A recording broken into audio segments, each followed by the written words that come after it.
ఏడాదిలోనే అతిపెద్ద అమావాస్య రాబోతోంది. అవును, మీరు విన్నది అక్షరాల నిజం. ఈ జ్యేష్ఠ అమావాస్య రోజు మీరు స్నానం చేసే నీటిలో ఆ ఒక్కటి వేసుకుని స్నానం చేస్తే చాలు, దరిద్రం మీ ఇంటి నుంచి శాశ్వతంగా పారిపోతుందట. ఈ నెల 14వ తేదీన వచ్చే ఈ జ్యేష్ఠ అమావాస్యకు మన సంప్రదాయంలో ఎంతో విశిష్టత ఉంది. సాక్షాత్తు ఆ మహాలక్ష్మీదేవికి అత్యంత ఇష్టమైన రోజుగా దీనిని పండితులు చెబుతారు. అసలు అమావాస్య అనగానే మనలో చాలామందికి తెలియని ఒక ఆందోళన ఉంటుంది. ఏదో నెగటివ్ ఎనర్జీ చుట్టుముడుతుందని, పనులు ఆగిపోతాయని, లేదా అశుభం జరుగుతుందని అనుకుంటూ ఉంటారు. కాని అమావాస్యలు అన్నీ ఒకేలా ఉండవు. అందులోనూ ఈ జ్యేష్ఠ మాసంలో వచ్చే అమావాస్య చాలా ప్రత్యేకమైనదిగా, అత్యంత శక్తివంతమైనదిగా మన పురాణాల్లో చెప్పబడింది. ఈ రోజున ప్రకృతిలో ఒక నిశ్శబ్దమైన, ప్రశాంతమైన వాతావరణం ఉంటుంది.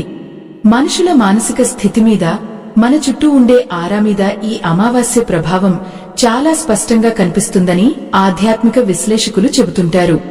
అందుకే ఇలాంటి శక్తివంతమైన రోజున మనం శ్రద్ధగా చేసే చిన్న చిన్న పరిహారాలు కూడా అద్భుతమైన, సానుకూలమైన మార్పులను తీసుకువస్తాయని బలంగా నమ్ముతారు.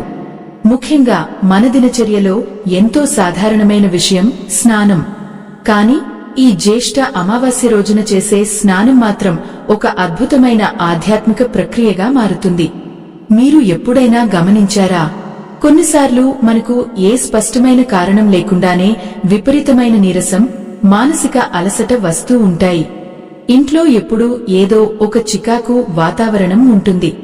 అకారణంగా కుటుంబ సభ్యుల మధ్య గొడవలు జరుగుతుంటాయి. ఎంత కష్టపడి పనిచేసినా, ఎంత సంపాదించినా చేతిలో చిల్లిగవ్వ కూడా మిగలదు. వచ్చిన డబ్బు వచ్చినట్లే నీళ్లలా ఖర్చయిపోతుంటుంది. దీనికంతటికి ప్రధాన కారణం మన చుట్టూ అలుముకుని ఉన్న నెగటివ్ ఎనర్జీ లేదా మనం తరచుగా చెప్పుకునే తీవ్రమైన దిష్టి దోషం కావచ్చు. కొంతమందికి ఏలినాటి శని ప్రభావం వల్ల కూడా ఇలాంటి అంతుచిక్కని ఇబ్బందులు వస్తుంటాయి.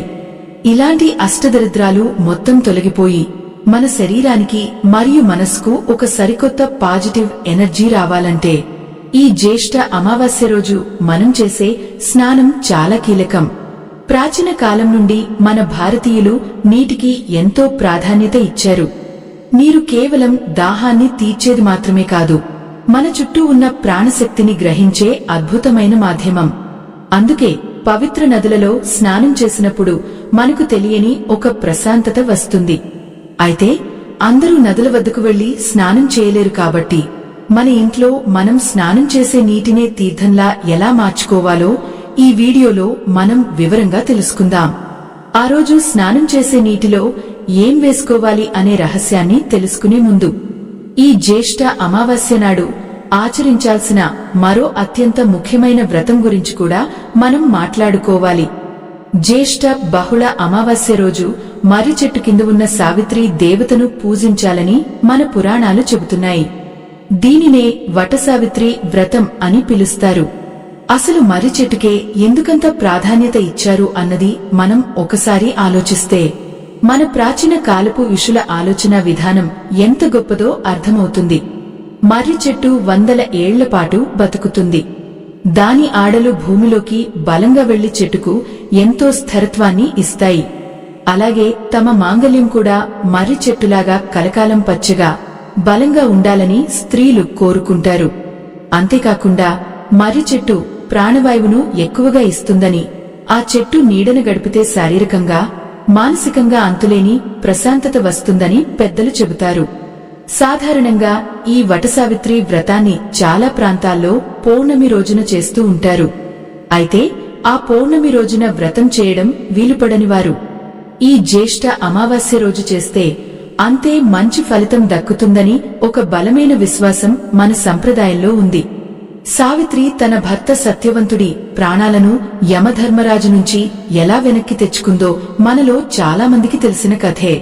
ఆ మహాపతివ్రతను స్మరించుకుంటూ చేసే ఈ వ్రతంలో ఒక గొప్ప ఆంతర్యం దాగి ఉంది. భార్యాభర్తల మధ్య అనుబంధం ఎప్పుడూ తెగిపోకుండా ప్రేమతో అల్లుకుపోయి ఉండాలనే ఒక అందమైన సందేశం ఈ ఆచారంలో కనిపిస్తుంది. మరి ఈరోజు ఈ వ్రతం ఎలా చేస్తారో చూస్తే ఉదయాన్నే నిద్రలేచి తలస్నానం చేసి ఉపవాసం ఉండి దగ్గరలో ఉన్న మర్రి చెట్టు దగ్గరకు వెళ్తారు స్త్రీలు. ఆ మర్రి చెట్టు మొదట్లో పసుపు కుంకుమలు పెట్టి నీళ్లు పోసి భక్తితో నమస్కరించుకుంటారు. ఆ తర్వాత పసుపు రాసిన ఒక పత్తి దారాన్ని తీసుకుని ఆ చెట్టు చుట్టూ 108 సార్లు ప్రదక్షిణలు చేస్తూ దారాన్ని చుడతారు. తమ భర్త ఆయురారోగ్యాలతో నిండు నూరేళ్లు జీవించాలని మనసారా ఆ జగన్మాతను ప్రార్థిస్తారు. ఇలా పూజ పూర్తయిన తర్వాత తోటి ముత్తైదువులకు పసుపు, కుంకుమ, తాంబూలం ఇచ్చి మరుసటి రోజు వారికి భోజనం పెడితే ఈ వటసావిత్రి వ్రతం సంపూర్ణం అవుతుందని పండితులు చెబుతుంటారు. ఇలా చేయడం వల్ల కుటుంబంలో సుఖ సంతోషాలు వెల్లివిరుస్తాయనేది భక్తుల ప్రగాఢ నమ్మకం. కాని ఈ రోజున స్త్రీలు మాత్రమే కాదు, కుటుంబంలోని ప్రతి ఒక్కరూ, పురుషులు, పిల్లలు అందరూ కూడా చేయగలిగే ఒక అత్యంత ముఖ్యమైన పని ఒకటి ఉంది. అదేమంటే మనం ఇందాక చెప్పుకున్న ఆ అద్భుతమైన స్నానం. అసలు మన శరీరంలో పేరుకుపోయిన నెగటివ్ ఎనర్జీని కడిగేసి లక్ష్మీ కటాక్షాన్ని తీసుకువస్తుందని భావించే ఆ స్నానపు నీటిలో వేయాల్సిన ఆ వస్తువులు ఏమిటి? అవి మన ఇంట్లోనే దొరుకుతాయా లేదా బయట నుంచి తెచ్చుకోవాలా అనే ఆసక్తికరమైన విషయాలను ఇప్పుడు తెలుసుకుందాం.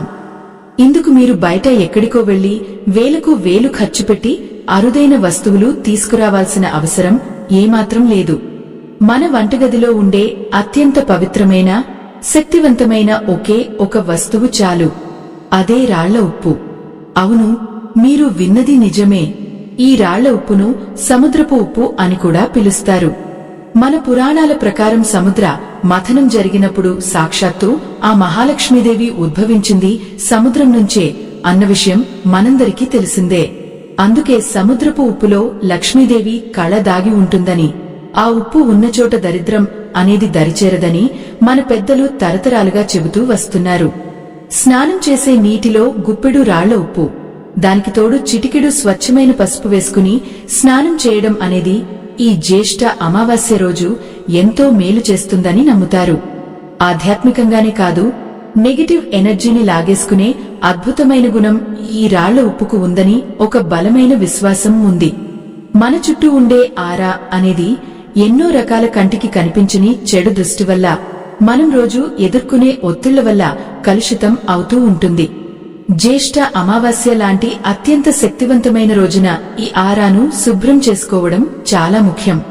మీరు స్నానం చేసే గోరువెచ్చని నీటిలో ఉప్పు వేసి తల స్నానం చేసినట్లయితే మనసు మీద ఉన్న భారం మొత్తం ఒక్కసారిగా ఏరువాకలా కొట్టుకుపోయినట్లుగా అనిపిస్తుంది.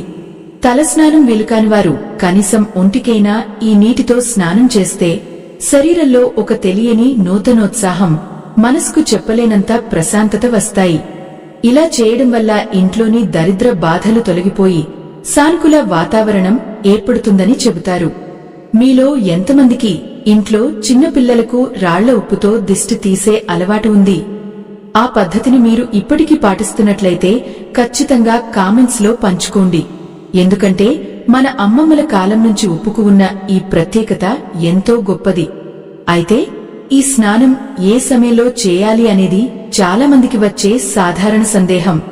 అమావాస్య తిథి ఉన్న సమయంలో, అంటే ఉదయాన్నే బ్రహ్మ ముహూర్తంలో కాని లేదా సాయంత్రం సూర్యాస్తమయం తర్వాత కాని ఈ ఉప్పు నీటి స్నానం చేస్తే మరింత విశేషమైన ఫలితం ఉంటుందని పండితులు వివరిస్తున్నారు.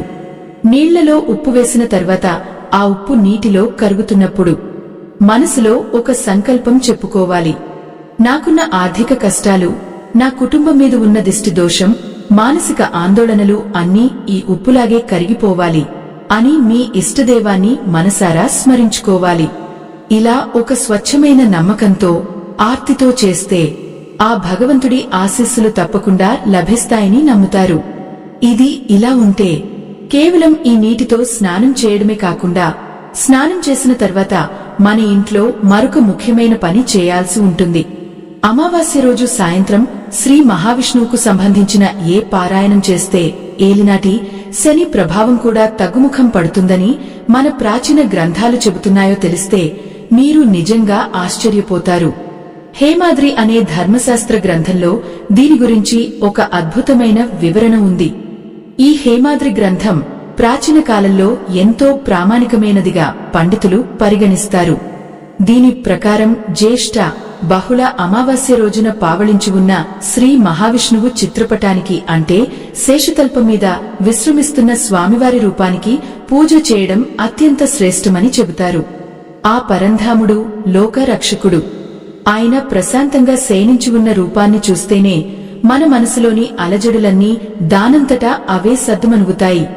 అమావాస్య రోజున సాధారణంగా ఉండే ఒక విధమైన నెగటివ్ ఎనర్జీని ప్రద్రోలడానికి, మన ఇంట్లో ఒక సానుకూలమైన వైబ్రేషన్ తీసుకురావడానికి విష్ణు ఆరాధన ఎంతో అద్భుతంగా పనిచేస్తుందని ఒక బలమైన నమ్మకం ఉంది.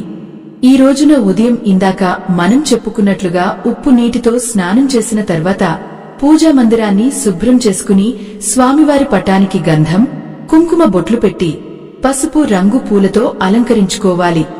వీలైతే ఈ రోజంతా ఉపవాసం ఉండి సాయంత్రం ప్రదోషకాలంలో అంటే సూర్యుడు అస్తమించే ఆ సంధ్యా సమయంలో విష్ణు సహస్రనామ పారాయణం చేస్తే సకల శుభాలు కలుగుతాయని ధర్మశాస్త్రాలు వివరిస్తున్నాయి.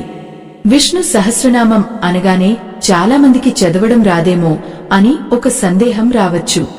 అలాంటప్పుడు మీరు ఫోన్లో ఆ స్తోత్రాన్ని పెట్టుకుని కళ్లు మూసుకుని ప్రశాంతంగా ఆ నామాలను విన్నా కూడా అంతే పుణ్యఫలం దక్కుతుందని పెద్దలు చెబుతారు. అసలు ఈ విష్ణు సహస్రనామానికి ఉన్న శక్తి ఎలాంటిదో తెలుసా?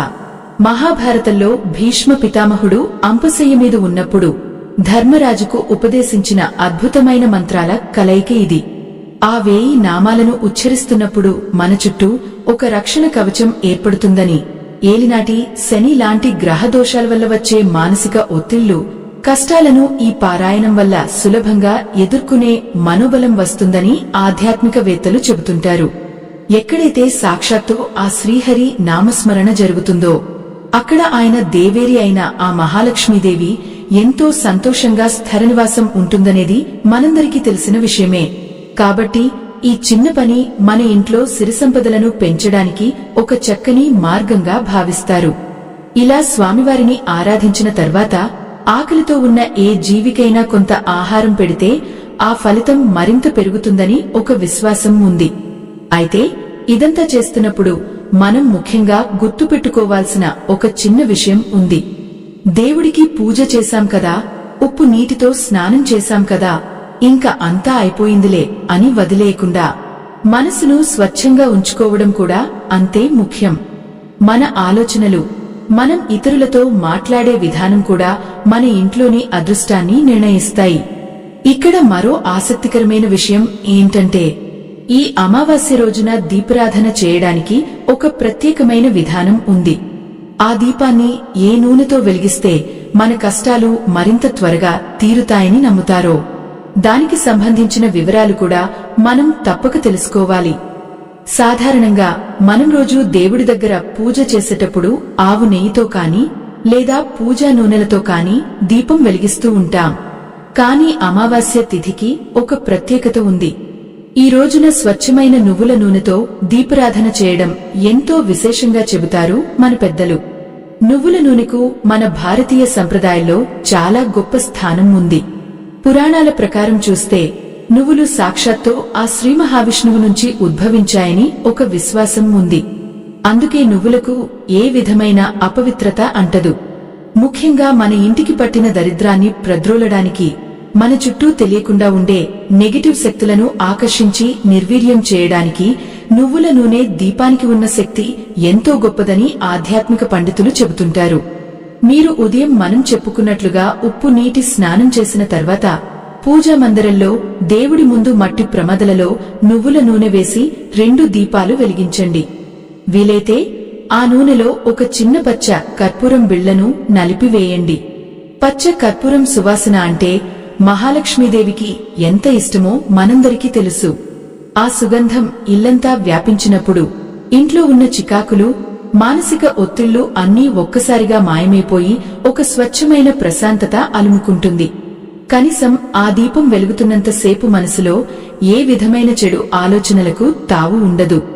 దీనితో పాటుగా ఈ అమావాస్య రోజు సాయంత్రం వేళ మనం ఖచ్చితంగా చేయాల్సిన ఇంకో పని ఉంది.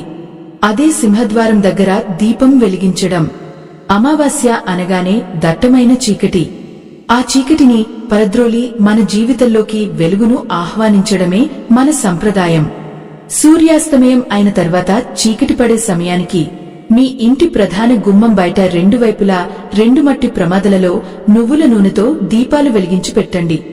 ఇలా చేయడం వల్ల ఇంటి లోపలికి ఎలాంటి దుష్ట శక్తులు ప్రవేశించలేవని, అలాగే ఆ దారిన అదృశ్య రూపంలో వెళ్లే పితృదేవతలకు ఆ వెలుగు దారి చూపుతుందని నమ్ముతారు. మనం పెట్టిన దీపాన్ని చూసి వారు సంతోషించి మన కుటుంబానికి తమ నిండు ఆశీస్సులు అందిస్తారని ఒక గట్టి నమ్మకం ఉంది. అసలు పితృదేవతల ఆశీస్సులు ఉంటే జీవితంలో ఎలాంటి ఆర్థిక కష్టాలైనా ఇట్టే గట్టెక్కేస్తాయని పెద్దలు అంటుంటారు. మీలో ఎంతమందికి అమావాస్య రోజు సాయంత్రం ఇలా గుమ్మం దగ్గర దీపం పెట్టే ఆచారం ఉంది? మీ ప్రాంతంలో కూడా ఇలాంటి అలవాటు ఉంటే ఖచ్చితంగా కింద కామెంట్స్ లో తెలియజేయండి. మనందరం కొత్త విషయాలు తెలుసుకుందాం. అయితే ఇక్కడ ఇంకో అతి ముఖ్యమైన విషయం మనం అస్సలు మర్చిపోకూడదు. అమావాస్య రోజున మనం చేసే ఈ పరిహారాలు, పూజలు ఎంత మంచివో అదే రోజున మనం పొరపాటున కూడా చేయకూడని కొన్ని పనులు కూడా ఉన్నాయి. ఆ పనులు చేస్తే మనం చేసుకున్న ఈ పూజా ఫలం కూడా పూర్తిగా దక్కకపోవచ్చని అంటారు. అసలు ఈ శక్తివంతమైన జ్యేష్ఠ అమావాస్య రోజు మనం ఏ పనులకు దూరంగా ఉండాలో ఇప్పుడు వివరంగా చూద్దాం. అమావాస్య అనగానే చాలా మందికి కొన్ని భయాలు ఉన్నప్పటికీ ఈ రోజున మనం తీసుకునే కొన్ని చిన్న చిన్న జాగ్రత్తలు మన జీవితాన్ని ప్రశాంతంగా ఉంచుతాయని నమ్ముతారు. మొట్టమొదటిగా ఈ జ్యేష్ఠ అమావాస్య నాడు ఎవరికీ అప్పు ఇవ్వడం కానీ లేదా ఎవరి దగ్గర నుంచి అప్పు తీసుకోవడం కానీ చేయకూడదని పండితులు గట్టిగా చెబుతుంటారు. దీనికి ఒక ముఖ్యమైన కారణం ఉంది. అమావాస్య నాడు లక్ష్మీదేవి ఎంతో ప్రశాంతంగా మన ఇంట్లో స్థిరపడాలని మనం కోరుకుంటాం. ఇలాంటి సమయంలో చేతిలో నుంచి డబ్బు బయటకు వెళితే అది మన ఆర్థిక పరిస్థితిని దెబ్బతీస్తుందని, అలాగే అప్పు తెచ్చుకుంటే ఆ అప్పుల బాధ మరింత పెరుగుతుందనేది ఒక బలమైన విశ్వాసం. కాబట్టి అత్యవసరమైతే తప్ప ఈ రోజున ఆర్థిక లావాదేవీలకు కొంచెం దూరంగా ఉండటం చాలా మేలు. ఇక రెండవది మన మాట తీరు. ఇందాక మనం మాట్లాడుకున్నట్లు అమావాస్య రోజున చంద్రుడి కిరణాల ప్రభావం తక్కువగా ఉండటం వల్ల ఆ ప్రభావం మన మనసు మీద నేరుగా పడుతుంది. అందుకే ఈ రోజున చాలా మందిలో తెలియని కోపం, చిరాకు అకారణంగా ఎక్కువగా కనిపిస్తుంటాయి. ఇలాంటి సమయంలో కుటుంబ సభ్యులతో గొడవ పడటం, ముఖ్యంగా ఇంట్లోని ఆడవారిని కాని లేదా వృద్ధులను కాని కఠినమైన మాటలు అనడం చాలా పెద్ద దోషంగా భావిస్తారు. మనం నోటి నుంచి వచ్చే ప్రతి మాటలోనూ ఒక తరంగ శక్తి ఉంటుంది. ఈ రోజున మనం నెగటివ్ మాటలు మాట్లాడితే ఆ నెగటివ్ ఎనర్జీ మరింతగా మన చుట్టూ పేరుకుపోతుందని ఆధ్యాత్మిక శాస్త్రాలు వివరిస్తున్నాయి. మనం ఎంత ఓపికగా ఉంటే అంత మంచి జరుగుతుందని పెద్దలు చెబుతారు. అలాగే మాంసాహారం, మద్యం లాంటి వాటికి ఈరోజు పూర్తిగా దూరంగా ఉండాలి. మనం ఉదయాన్నే ఉప్పు నీటితో స్నానం చేసి దేవుడికి పూజ చేసి ఇంట్లో ఒక పవిత్రమైన వాతావరణాన్ని ఏర్పరుచుకున్న తర్వాత ఇలాంటి తామసిక ఆహారం తీసుకుంటే మనం చేసిన పూజా ఫలం అంతా వృధా అయిపోతుందంటారు పెద్దలు. శరీరంలోకి సాత్వికమైన ఆహారం వెళితేనే మనసు కూడా ప్రశాంతంగా, తేలికగా ఉంటుంది. ఆ ప్రశాంతతే మనకు రేపటి భవిష్యత్తు మీద ఒక భరోసాని ఇస్తుంది. ఇవన్నీ పక్కన పెడితే అసలు మన ఇంట్లో నెగటివ్ ఎనర్జీ ఎక్కువగా ఎక్కడ దాక్కుంటుందో మీకు తెలుసా? మనం రోజూ వాడే ఒక చిన్న ప్రదేశం ఉంటుంది. దాన్ని ఈ అమావాస్యలోపు శుభ్రం చేయకపోతే మీరు ఎన్ని స్నానాలు చేసినా, ఎన్ని దీపాలు పెట్టినా పూర్తి ఫలితం దక్కకపోవచ్చని చెబుతుంటారు. ఆ వస్తువులు ఏమిటో, ఆ ప్రదేశం ఏమిటో తెలిస్తే మీరు కూడా ఖచ్చితంగా ఈ రోజే వాటిని శుభ్రం చేసుకుంటారు. మన ఇంట్లో నెగటివ్ ఎనర్జీ ఎక్కువగా దాక్కునే ప్రదేశాలు ఎక్కడో కాదు, మనం నిత్యం చూస్తూ కూడా వదిలేసే మూలల్లోనే ఉంటాయి. ముఖ్యంగా మంచం కింద భాగం. చాలా మంది ఇళ్లలో పాత వస్తువులు, వాడని బట్టలు, ఎప్పటికో అవసరం అవుతాయని దాచిపెట్టిన ప్లాస్టిక్ డబ్బాలు, విరిగిపోయిన సామాన్లు అన్నీ మంచం కింద తోసేస్తుంటారు. వాస్తు శాస్త్రం ప్రకారం, అలాగే మన ఆధ్యాత్మిక పరంగా చూసినా సరే, మనం నిద్రపోయే ప్రదేశం కింద గాలి ధారాళంగా ఆడాలి. అక్కడ పనికిరాని వస్తువులు పేరుకుపోయి ఉంటే అక్కడ శక్తి ప్రవాహం ఆగిపోయి ఒక రకమైన స్తబ్దత ఏర్పడుతుంది. ఆ మురికి, ఆ దుమ్ము మన నెగటివ్ ఆలోచనలను మరింతగా పెంచుతాయి. అది మన మానసిక ప్రశాంతతను దెబ్బతీసి నిద్రలేమికి, అనవసరమైన భయాలకు దారితీస్తుందని నమ్ముతారు. కాబట్టి ఈ అమావాస్యలోపు ముందుగా మీ మంచం కింద ఉన్న ప్రదేశాన్ని, ఇంట్లో ఎవరూ తిరగని చీకటి మూలలను శుభ్రం చేసుకోండి. అలాగే విరిగిపోయిన అద్దాలు, పగిలిన దేవుడి పటాలు, చెడిపోయిన గడియారాలు లాంటివి ఇంట్లో ఉంటే వెంటనే వాటిని బయటపరేయండి. చెడిపోయిన గడియారం ఇంట్లో ఉంటే అది మన అభివృద్ధి ఆగిపోవడానికి, మన సమయం వృధా అవ్వడానికి సంకేతంగా భావిస్తారు పెద్దలు. ఇంకో ముఖ్యమైన ప్రదేశం బాత్రూం లేదా స్నానాల గది.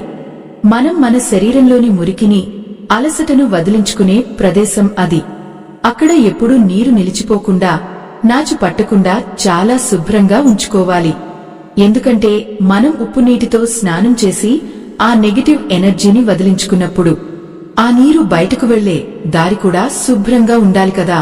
అప్పుడే ఆ దరిద్రం శాశ్వతంగా ఇంటి నుంచి బయటకు వెళ్లిపోయి లక్ష్మీదేవి మన ఇంట అడుగు పెట్టడానికి మార్గం సుగమం అవుతుందని ఒక ప్రగాఢమైన విశ్వాసం ఉంది. ఇలాంటి శక్తివంతమైన జ్యేష్ఠ అమావాస్య రోజున కేవలం ఒంటిమీద ఉప్పు నీటితో స్నానం చేయడమే కాదు, ఇంకొక చిన్న పని కూడా చేస్తే చాలా అద్భుతమైన మార్పు కనిపిస్తుంది. మీరు ఇల్లు తుడిచే నీటిలో కూడా ఒక గుప్పెడు రాళ్ల ఉప్పు వేసి ఇల్లంతా శుభ్రంగా తుడిచి చూడండి. ఆ ఉప్పు కలిసిన నీటి వల్ల ఇంట్లో ఉన్న క్రిమికీటకాలు దూరం అవ్వడమే కాకుండా కంటికి కనిపించని నెగటివ్ వైబ్రేషన్స్ అన్నీ పటాపంచలు అయిపోతాయని ఆధ్యాత్మికవేత్తలు సూచిస్తుంటారు. ఇది చాలా సులభమైన, ఎవరైనా చేసుకోదగ్గ చిన్న పరిహారం. ఇవన్నీ వినడానికి చిన్న పనుల్లాగే అనిపించవచ్చు, కాని మన చుట్టూ ఉండే వాతావరణం మన మనసు మీద ఎంత బలమైన ప్రభావాన్ని చూపిస్తుందో మనందరికీ అనుభవమే. శుభ్రమైన గదిలో కూర్చున్నప్పుడు మనకు ఎంత ఆహ్లాదంగా అనిపిస్తుందో, దేవుని పూజలకు, ఆరాధనలకు కూడా ఆ బాహ్యమైన శుభ్రతే పునాది లాంటిది. ఇక ఈ ఉప్పు నీటి స్నానం గురించి, దాని వెనుక ఉన్న ఒక ప్రాచీనమైన నమ్మకం గురించి మరొక ఆసక్తికరమైన విషయం దాగి ఉంది. అసలు ప్రాచీన కాలంలో మన ఋషులు నీటిని ఎందుకు అంత పవిత్రంగా చూశారు? వారు నీటిని తాకే ముందు ఏలినాటి శనిలాంటి దోషాలు పోవడానికి, అలాగే మనసు ప్రశాంతంగా ఉండటానికి ఎలాంటి భావనతో స్నానం చేసేవారో తెలిస్తే ఈ అమావాస్య స్నానం వెనుక ఉన్న అసలు రహస్యం మీకు పూర్తిగా అర్థమవుతుంది. మన పెద్దలు ఏది చెప్పినా దాని వెనుక ఒక బలమైన ఆధ్యాత్మిక, మానసిక కారణం దాగి ఉంటుంది. ప్రాచీన కాలం నుంచి నీటికి ఒక ప్రత్యేకమైన గుణం ఉందని నమ్ముతారు. అదేంటంటే నీరు మన భావోద్వేగాలను, మన చుట్టూ ఉన్న ప్రకంపనలను చాలా త్వరగా గ్రహిస్తుంది. మనం కోపంగా ఉన్నప్పుడు తాగే నీటికి, ప్రశాంతంగా గుడిలో తీర్థంగా తీసుకునే నీటికి చాలా తేడా ఉంటుందని ఆధ్యాత్మికవేత్తలు చెబుతుంటారు. అందుకే మన ఋషులు స్నానం చేసే ముందు కేవలం ఒంటిమీద నీళ్లు పోసుకునేవారు కాదు. వారు ఆ నీటిని తాకుతూ పవిత్రమైన నదులన్నింటినీ ఆ చిన్న నీటి పాత్రలోకి ఆవాహన చేసుకునేవారు. ఆ క్షణంలో వారి మనసులో ఎలాంటి కల్మషం ఉండేది కాదు. అదొక స్వచ్ఛమైన భావన. మనం ఈ జ్యేష్ఠ అమావాస్య రోజు చేసే ఉప్పు నీటి స్నానం వెనుక ఉన్న అసలైన నమ్మకం కూడా సరిగ్గా ఇదే. మన శరీరంలో కూడా అత్యధిక శాతం నీరే ఉంటుంది. ఎప్పుడైతే మనం స్నానం చేసే నీటిలో కొద్దిగా రాళ్ల ఉప్పు వేసి ఆ మహాలక్ష్మీదేవిని స్మరించుకుంటూ మనసులోని భారమంతా తొలగిపోవాలని ఒక బలమైన సంకల్పం చేసుకుంటామో, అప్పుడు ఆ నీరు ఒక సాధారణమైన నీరుగా ఉండదు. అది మనలో పేరుకుపోయిన తెలియని భయాలను, దిష్టి దోషాలను లాగేసుకునే ఒక అద్భుతమైన మాధ్యమంగా మారుతుందని నమ్ముతారు. రాళ్ల ఉప్పు అంటే సముద్రపు అంశ. మనం ఇంట్లోనే ఉంటూ ఒక పవిత్రమైన సముద్ర స్నానం చేసినంత పుణ్యాన్ని, ప్రశాంతతను ఈ చిన్న పరిహారం మనకు ఇస్తుందని పెద్దల మాట. అయితే ఇక్కడ ఒక విషయం మీరు చాలా స్పష్టంగా గుర్తుపెట్టుకోవాలి. నేను ఈ నీటితో స్నానం చేశాను కదా, నా కష్టాలన్నీ రేపటికల్లా ఇట్టే మాయమైపోతాయి అని ఏ పని చేయకుండా కూర్చుంటే ఫలితం రాదు. ఈ ఆచారాలు, ఈ పరిహారాలు అన్నీ కూడా మన మనసుకు ఒక భరోసాని ఇవ్వడానికి, నెగటివ్ ఆలోచనల నుంచి మనల్ని మనం రక్షించుకుని మరింత పాజిటివ్గా మన పనులు మనం చేసుకోవడానికి మాత్రమే. మన ప్రయత్నం ఎప్పుడూ లోపించకూడదు. ఆ దేవుడి ఆశీస్సులు మన కష్టానికి తోడైతే అప్పుడు విజయం దానంతటా అదే వస్తుందని పెద్దలు ఎప్పుడూ చెబుతుంటారు. ఇదంతా విన్న తర్వాత మీలో కొందరికి ఒక చిన్న సందేహం రావచ్చు. అసలు ఈ జ్యేష్ఠ అమావాస్యకు మాత్రమే ఎందుకింత ప్రాధాన్యత? సంవత్సరంలో ఎన్నో అమావాస్యలు వస్తాయి కదా, వాటన్నింటికంటే ఈ రోజులోనే ఉన్న ఆ ప్రత్యేకమైన వాతావరణం ఏమిటి? మన పురాణాల్లో ఈ జ్యేష్ఠ మాసానికి ఉన్న అనుబంధం ఏమిటి అనేది మనం ఒకసారి లోతుగా పరిశీలిస్తే మన పూర్వీకుల జ్యోతిష్య శాస్త్ర పరిజ్ఞానం ఎంత గొప్పదో మీకు తెలుస్తుంది. జ్యేష్ఠ అనే పదానికి సంస్కృతంలో పెద్దది లేదా అత్యంత శ్రేష్టమైనది అని అర్థం వస్తుంది. మన తెలుగు సంవత్సరంలో వచ్చే 12 మాసాల్లో ఈ మాసానికి ఒక ప్రత్యేకమైన స్థానం ఉంది. వాతావరణ పరంగా చూస్తే తీవ్రమైన ఎండలు దాదాపుగా తగ్గిపోయి తొలకరి జల్లులు పలకరించే సమయం ఇది. ప్రకృతి అంతా తన పాత ఎండిపోయిన రూపాన్ని వదిలేసి ఒక సరికొత్త పచ్చని జీవకళను సంతరించుకునే గొప్ప మార్పు ఈ నెలలోనే జరుగుతుంది. వ్యవసాయానికి ప్రాణం పోసే ఈ కాలాన్ని మన రైతులు ఒక పండగలా భావిస్తారు. ఆ తొలకరి చినుకులు పడ్డప్పుడు వచ్చే మట్టి వాసన ఎలా ఉంటుందో ప్రత్యేకంగా చెప్పాల్సిన పనిలేదు కదా. ఆ మట్టిలో దాగి ఉన్న ప్రాణశక్తి బయటకు వచ్చే అద్భుతమైన సమయం ఇది. ఇలాంటి అద్భుతమైన ప్రకృతి మార్పు జరుగుతున్నప్పుడు ఆ మాసంలో వచ్చే అమావాస్యకు సహజంగానే ఒక ప్రత్యేకమైన ఆకర్షణ శక్తి ఉంటుందని మన జ్యోతిష్య శాస్త్రం వివరిస్తోంది. నవగ్రహాల్లో సూర్యుడు ఈ మాసంలో వృషభ రాశి నుంచి మథున రాశిలోకి ప్రవేశించే కాలం ఇది. ఈ గ్రహాల మార్పు వల్ల భూమి మీద ఉన్న జీవరాశుల మనస్తత్వం మీద ఒక బలమైన ప్రభావం పడుతుందంటారు పండితులు. అందుకే ఇలాంటి సమయంలో మన మనసు అల్లకల్లోలంగా మారకుండా నిలకడగా ఉండటానికి మన ప్రాచీనులు కొన్ని నియమాలను, పరిహారాలను ఏర్పరిచారు. అమావాస్య రోజున చంద్రుడి ప్రభావం భూమి మీద తక్కువగా ఉండటం వల్ల మనలో ప్రతికూల ఆలోచనలు, తెలియని భయాలు పెరిగే అవకాశం ఉంటుంది. ఆ ప్రతికూలతను అరికట్టి మన చుట్టూ ఒక సానుకూల వాతావరణాన్ని నిర్మించుకోవడానికే మనం ఇందాక మాట్లాడుకున్న ఉప్పు నీటి స్నానం, అలాగే నువ్వుల నూనెతో దీపారాధన లాంటివి ఎంతగానో ఉపయోగపడతాయని నమ్ముతారు. ప్రకృతి ఎలాగైతే పాత ఎండాకాలాన్ని వదిలేసి కొత్త వర్షకాలాన్ని స్వాగతిస్తుందో మనం కూడా ఈ స్నానం ద్వారా మనలోని పాత చెడు ఆలోచనలను, కష్టాలను, దిష్టి దోషాలను కడిగేసుకుని ఒక సరికొత్త ఉత్సాహంతో అడుగు ముందుకు వేయాలనేది దీని వెనుక ఉన్న గొప్ప సందేశం. కాని ఇక్కడ మనం గమనించాల్సిన మరొక సూక్ష్మమైన విషయం ఉంది. ఈ ఉప్పు నీటి స్నానం చేసేటప్పుడు మనం ఉపయోగించే ఉప్పు సాధ్యమైనంత స్వచ్ఛంగా ఉండాలి. అంటే మనం రోజు వంటలో వాడే మెత్తటి పౌడర్ ఉప్పు కంటే ఎటువంటి ప్రాసెస్ చేయని రాళ్ల ఉప్పు అయితే దానికి సహజమైన శక్తి గ్రహించే గుణం ఎక్కువగా ఉంటుందని చెబుతారు. ఆ ఉప్పు నీటిలో కరుగుతున్నప్పుడు దాన్ని చూస్తూ మనసులో భారం కూడా అలా కరిగిపోవాలని బలంగా కోరుకుంటే మన మెదడుకు కూడా ఒక సానుకూలమైన సంకేతం వెళుతుంది. మనసు ఎంత దుఃఖంగా ఉంటే మనం చేసే ప్రతి పని అంత విజయవంతం అవుతుందనేది వాస్తవం. ఇదిలా ఉంటే ఈ జ్యేష్ఠ అమావాస్య రోజున దాన ధర్మాలకు కూడా మన శాస్త్రాల్లో పెద్దపీట వేశారు.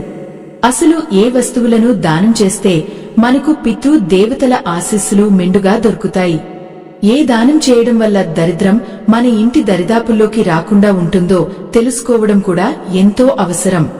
ఆ అద్భుతమైన విషయాలను ఇప్పుడు చూద్దాం. జ్యేష్ఠమాసం అంటేనే ఎండలు తగ్గుముఖం పట్టి తొలకరి వర్షాలు మొదలయ్యే కాలం అని మనం ముందే చెప్పుకున్నాం కదా. ఈ జ్యేష్ఠ అమావాస్య నాడు దారిన పోయే పేదవారికి లేదా అవసరంలో ఉన్నవారికి గొడుగులు, పాదరక్షలు దానం చేయడం అనేది చాలా గొప్ప పుణ్యకార్యంగా పండితులు వివరిస్తారు. ఎందుకంటే ఎండ, వానల నుంచి రక్షణ ఇచ్చే ఇలాంటి వస్తువులను ఇతరులకు ఆప్యాయంగా అందించడం వల్ల పితృ దేవతలు ఎంతో సంతోషించి మన కుటుంబాన్ని అన్ని రకాల ఆపదల నుంచి ఒక గొడుగులాగా రక్షిస్తారని ఒక బలమైన నమ్మకం ఉంది. అలాగే నీటి దానం, వేసవి దాహం తీర్చేలా చల్లటి నీరు కాని, మజ్జిగ కాని దానం చేయడం, మూగ జీవాలకు తాగడానికి నీళ్లు పెట్టడం విశేషమైన ఫలితాన్ని ఇస్తాయి. ఇక ఆకలితో ఉన్న ఎవరికైనా పిడికెడు అన్నదానం చేస్తే అది సాక్షాత్తు ఆ శ్రీ మహావిష్ణువుకు ఎంతో ప్రీతికరమని చెబుతారు. ఇక్కడ ముఖ్యంగా మనం గమనించాల్సింది ఏమిటంటే మన స్థోమతకు మించి అప్పు చేసి మరీ దానధర్మాలు చేయాల్సిన అవసరం ఏమాత్రం లేదు. మనకున్న దాంట్లో మనస్ఫూర్తిగా గుప్పెడు అన్నం పెట్టినా, ఒకరికి దాహం తీర్చినా చాలు. ఆ చిన్న సాయం మన కుటుంబానికి ఒక అదృశ్య రక్షా కవచంలా మారుతుందనేది పెద్దల మాట. మీ అందరికీ తెలుసు, మన ధనలక్ష్మి ఉపాయాలు ఛానల్ అంటేనే మీకు ఎంతో నమ్మకం. మీరు మాపై ఉంచిన ఆ నమ్మకానికి ఏమాత్రం భంగం కలగకుండా, మిమ్మల్ని అనవసరమైన భయాలకు గురిచేయకుండా ఎప్పుడూ నిజాయితీతో కూడిన సమాచారాన్ని అందించడమే మా బాధ్యత. అందుకే ఇక్కడ ఒక ముఖ్యమైన విషయం చెప్పాలి. ఈ వీడియోలో మనం మాట్లాడుకున్న పురాణ కథలు, వటసావిత్రి వ్రత వైశిష్ట్యం, ఉప్పు నీటి స్నానం, దీపారాధన లాంటి పరిహారాలు అన్నీ కూడా మన ప్రాచీన గ్రంథాలు, పెద్దలు తరతరాలుగా చెబుతూ వస్తున్న విశ్వాసాలపై ఆధారపడినవి. ఇవి పాటించడం వల్ల మనసుకు ఒక భరోసా, ప్రశాంతత, సానుకూల దృక్పథం కలుగుతాయి అనడంలో సందేహం లేదు. కాని ఇవన్నీ చారిత్రక వాస్తవాలుగా లేదా శారీరక రుగ్మతలకు, వైద్యపరమైన సమస్యలకు శాస్త్రీయ పరిష్కారాలుగా మాత్రం భావించకూడదు. ఆధ్యాత్మికత అనేది మనకు మనోధైర్యాన్ని ఇస్తుంది. దాన్ని అద్భుతమైన జీవన విధానంగానే తీసుకుందాం. అనారోగ్య సమస్యలు ఉన్నప్పుడు మాత్రం డాక్టర్ను సంప్రదించడమే సరైన పద్ధతి. ఇకపోతే ఇలాంటి లోతైన ఆధ్యాత్మిక విషయాలను ప్రాచీన గ్రంథాల నుంచి వెతికి, విశ్లేషించి ఒక పూర్తి స్థాయి సమాచారంగా మీ ముందుకు తీసుకురావడానికి మేము తెర వెనుక చాలా సమయం, ఎంతో శ్రమ వెచ్చిస్తుంటాం. మీరు కూడా మన ఛానల్ కోసం పడుతున్న ఈ కష్టాన్ని గుర్తించి ఛానల్ ఎదుగుదలకు సహకరించాలని భావిస్తే దయచేసి ఇప్పుడు స్క్రీన్ మీద కనిపిస్తున్న క్యూఆర్ కోడ్ని స్కాన్ చేసి మీకు తోచినంత సపోర్ట్ చేయవచ్చు. ఇలా చేయమని కోరడం పూర్తిగా మీ ఇష్టపూర్వకమైన ఆహ్వానం మాత్రమే. ఈ జ్యేష్ఠ అమావాస్య మీ అందరి మనసుల్లోని అలజడులను కడిగేసి మీ జీవితాల్లో ఒక కొత్త వెలుగును, సంపూర్ణమైన ప్రశాంతతను తీసుకురావాలని ఆ మహాలక్ష్మీదేవిని మనసారా కోరుకుంటూ మరో అద్భుతమైన, ఆసక్తికరమైన విషయంతో మళ్లీ కలుద్దాం. అంతవరకు నమస్కారం.